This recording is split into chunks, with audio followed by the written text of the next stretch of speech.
Hey guys, so on this slime part 2, actually not sticky anymore, just keep adding borax and with the water and it'll get sometime not sticky. So just use this tummy and do some satisfying stuff. Put it right here so you can see better. Okay, tell me, does this sound satisfying?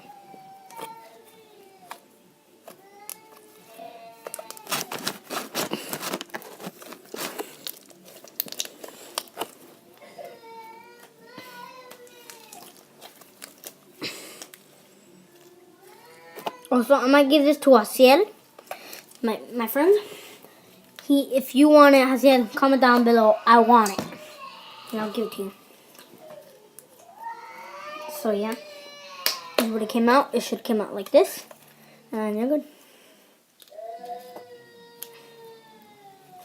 So, I just don't know what else to do. Also, shout out to Chris. He made his own YouTube channel. Go to my subscriptions and you should find them. He has 1 subscriber, which is me. Wait, okay. Just go subscribe to him, give him some support.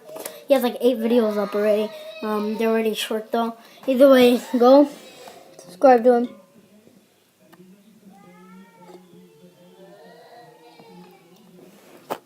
Nope, I almost fell. So yeah, go subscribe to him. And I guess that'll be it for Slime Part 2. See you guys next time.